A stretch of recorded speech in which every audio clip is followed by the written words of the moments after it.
Peace. What's happening is Stacy Patrice here on day 12 of the Countdown to Clarity vlog series. And today's topic, very, very, very interesting topic, is bartering for love. And what do we do in the name of love? And I have just been a super observer. As you know, if you've been following, I have been on my path to loneliness. And my path to loneliness is not limited to, but has included me doing a lot of observation, talking to a lot of different people about a lot of different things. And this observation has led me to see things that make me want to holler, make me want to, talk about all the things we think and we bring upon ourselves. Not because I'm wondering what's wrong with people, it's because I've done it. So I want to point it out, shout it out, and hopefully get some conversation going around it and talk with each of you about your thoughts and what you feel. So today's topic, bartering for love. I had a conversation with my buddy Jonathan, Mr. Carthon. What's up, Carthon? How are you? And we had a conversation the other night about the things that people do to be in a relationship, the things that people do to be loved. Now, granted, we all know that each one of us, deep down inside, no matter how close to the surface we wear it, we're all looking for some form of love. Sometimes we do it in the form of validation, recognition, acknowledgement, consumption, um, participation. There are a lot of different ways that we elicit this love from other people. But what made me especially interested in this topic is that, as you heard probably in, I don't know if that was day 4, what day it was, I was talking about me being a love stalker. I have professionally watched lots of couples, professionally examined previous relationships of mine, professionally examined, myself as well as clients that I coach, and just looking at those thoughts that lead to us making these decisions. And there are a few decisions that I see are common themes, and I want to go into each of those a little bit. The first decision I see as the common theme is definitely the theme of sharing. And yeah, I'm going to go straight into it. Sharing. So, I've been in a relationship before where I shared, willingly, knowingly shared. And when I say shared, I shared from the place of, look, this man was a whole and complete human being when I met him. I was a whole and complete human being when I met him. So if we're both whole and complete human beings now, what is it that is in me that would want to restrict or perhaps, fence off him from the rest of the world?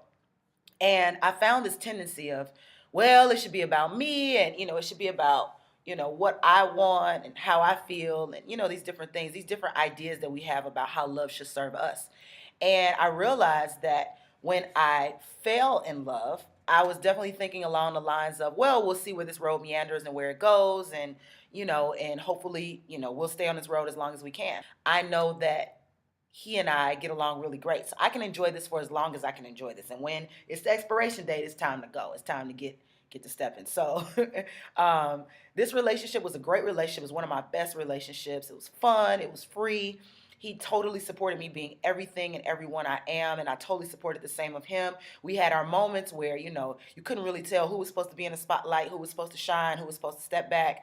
There were some competitive moments. There were definitely moments of complete synchronicity where we're both on the same page at the same time and our vibe was just unified and nobody could split it. It didn't matter who showed up, what they did, where they were. And I know couples like that now, and I just love to see it because it's like, yes, y'all get it. The person you're with is attractive and they're a magnet, and who you are is attractive and a magnet. And so how do you anticipate that two magnets are going to get together, and all of a sudden, just because you tell the universe you're together, that energy just gets sealed off, and all of a sudden nobody else sees you, nobody else thinks you're attractive, and nobody else is ever going to try and come at either one of you ever again? Yeah, right. This person accepts you for who you are. You accept them for who they are. And the last thing you want to do is fence them in, because it totally kills the life force energy you were attracted to. And if that's the energy you were attracted to, why now all of a sudden do you think it's a good idea for you to call this for yourself? Regardless of whether I was with him or not, that energy doesn't die. It's still there. So he and I still have this type of energy, even if he's with someone else, even if I'm with someone else.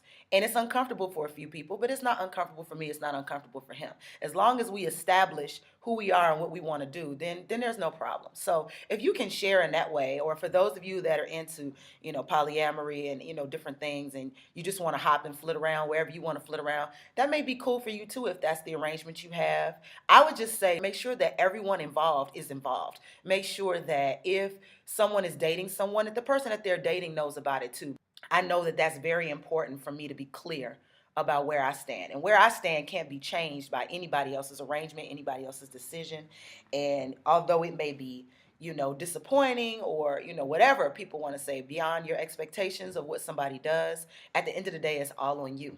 And trust me, the mess always comes out. It's not something you want to try and do in the darkness. Another way that I see people bartering for love is in the term of energy. So I talk about energy a lot. Everything is energy. Every single thing around you is energy.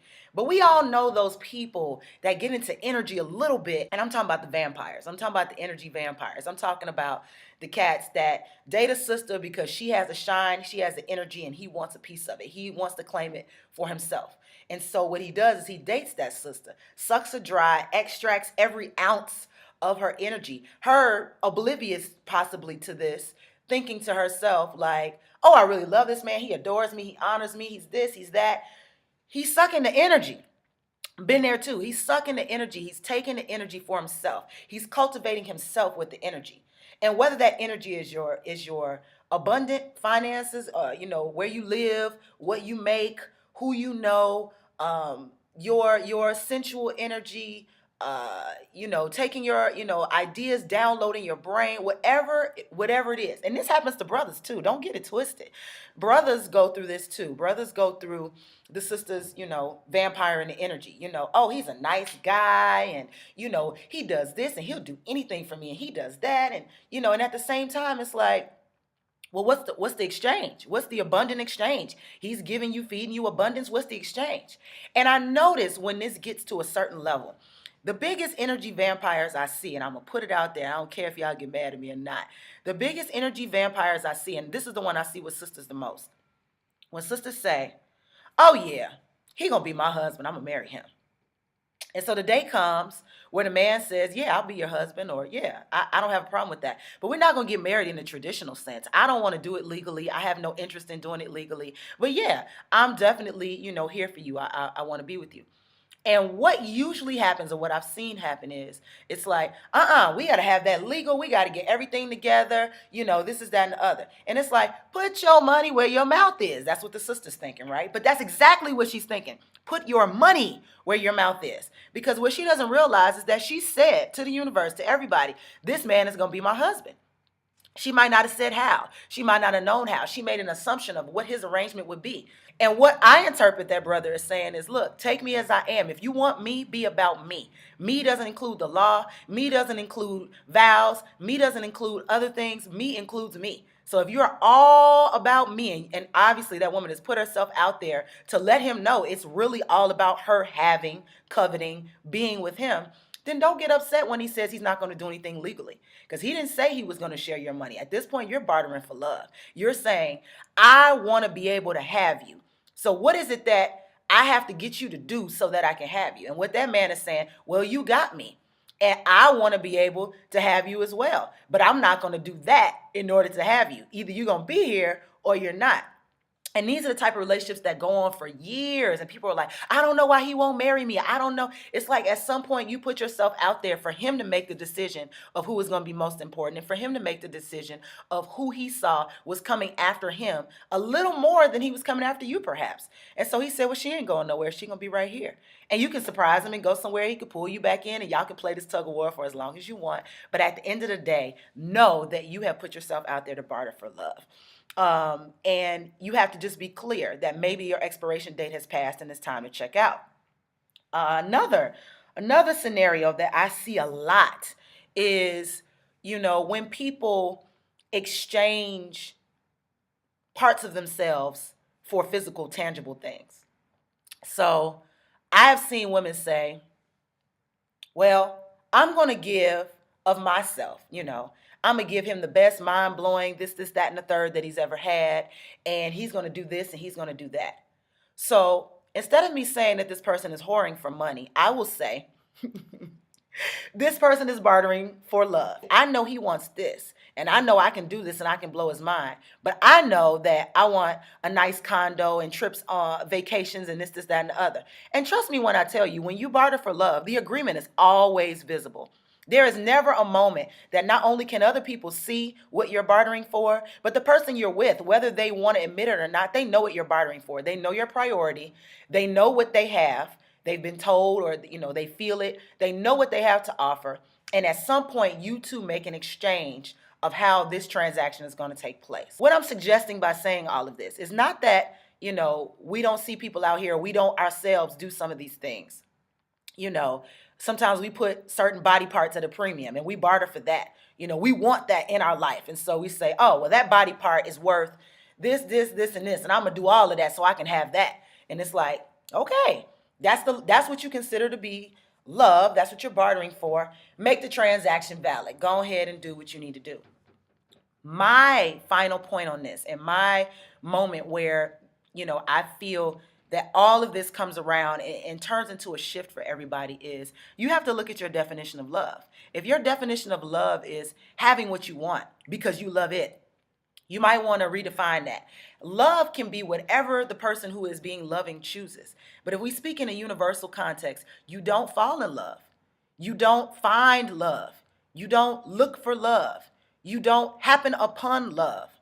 You are the magnet that draws in what you are. You are the person. You are the vessel that carries the exact quality that you want to experience. So if you are not being the vessel, then you can't draw the experience. If I am being this, selfish, stingy, whatsoever type of person, and I don't want to give, which I have been, then the person that I'm going to attract is going to be a person that's going to be selfish in some respect. Now, they might not be selfish in the way that I'm selfish. I might say, oh, well, I like to be pleased, so please me. Do everything you want to do for me. And maybe in that respect, they say, fine, I'll please you, but don't think this pleasing is just for you. I'm please somebody else. And then I say, oh my God, how selfish. He is so selfish. I can't believe he said that to me. That is the barter. That is the exchange. We are exchanging good for good. We are exchanging service for service. We are exchanging a concept of love for a concept of love. But the wild card is you can't define how it's going to show up. All you know is that this is who I am. You've done your reflection. You know this is who you are. The wild card is you don't know how it's going to show up. You don't know where that person is going to be when you meet them and when you interact with them, and how they're going to demonstrate the quality that you already know and that you already possess. So if I am that woman I was just talking about, who is kind of, in her own way, prostituting for love. She's saying, I will give you my body in exchange for the money or the this or the that I want from you. Then what you have to understand is that, and men do this too, so I'm not just singling out women, men do this too. If this person is saying that to this, is communicating this silent language, this nonverbal language to the other person, then when the other person says, okay, I accept that, and what I'm going to barter for you, I'm going to give you the money that you're asking for, and I will let you know that you're my property. Since you're exchanging your property for my money, I'm exchanging my property for your money. Your currency is your body. My currency is my money. You're my property. This is your property. You spend your money how you want. I treat you how I want. Deal. We have to just look at that from the standpoint of we are speaking that language all the time. And we usually get into a roadblock in a relationship where we say, how did this happen? Like, why does he treat me like this? You made an exchange. It was a clear exchange. And even though you didn't say it out loud and vocalize it or, verbalize it, you definitely made it clear what your priority is. So this is why we step into loneliness. This is why after we've been through relationship, and we get into a pattern, we step into loneliness. And stepping into loneliness is simply taking that time and that space to say, what is it that I'm attracting? What is in my vessel? What needs to be purified and cleansed? What can I keep? What is valuable? What can I cultivate? What can I vibrate so that the next time when I'm attracting, I am clear on what I am saying, and I am also clear on what I am receiving, so that the barter is an equal barter in terms of what our concept of love is. I think each couple should create a concept of love that is unique to their own desire, circumstance, culture, background. If my concept of love is, look, We are both unique people. We are both adventurous. We are both talented, creative, fun, entertaining. And our life is just going to be this wonderful joy of experience. We're going to do whatever we want to do. We have common friends. Some of your friends may be your exes. Your exes might come to the house. We might all hang out together. We might, all go on a vacation with new boyfriends, girlfriends. We're clear. We don't keep secrets. Some people would say that's an open relationship, but it really depends on how far you want to take that openness. I think being open is the clearest path to getting to that definition that you want to get. You don't have to go into loneliness and stay there. Loneliness is just that reprieve that you take when you want to clear something out, when you want to make something clear to yourself, when you want to step into that full benefit of clarity. And you can step into loneliness while you're in a relationship. You don't have to leave a relationship. I'm not saying leave your relationships.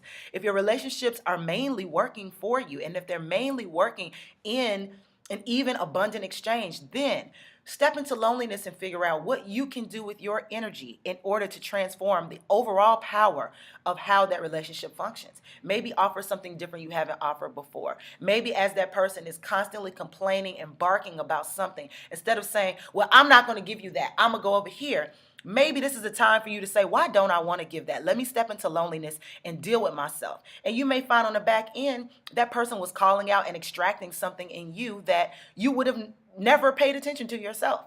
Instead of you withholding it from that person because they asked for it, look deep inside and find out maybe what the benefits, what the juiciness is of that type of quality, and be able to share that back out to that person and say, well, I'm glad he asked for that because I had some juju I didn't even know about, and go in and, cultivate that.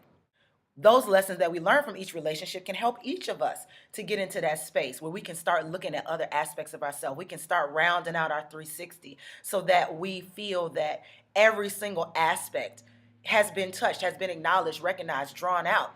And doesn't that make you more of a complete person? When you are more of this complete person, doesn't that open up your choices and your options? Doesn't that make you absolutely irresistible? Aren't you, extremely attracted to someone who functions from a space of, I have all these different things going on with me. I can do this, I can do that. Don't we all kind of look for these qualities when we're looking at people, even if it's secretly and silently? We are looking for that 360. We're looking for that complete person. We're not looking for a fragment of ourselves or looking for different people to be all of the different things we like. We like when we find it in one place. That person still can't be our everything because that's not possible. Usually those are the people that are highly magnetic, highly charismatic. We're not talking about charmers because none of us are snakes, I hope. So we're not talking about charmers, people that charm, they get you in and then they change. I'm merely speaking of people who have taken the time to enjoy life, who are living, who are in this excitement realm, who are in this, man, they wake up and they're like, let's go. The day has started. I'm ready. They are excited and passionate about life.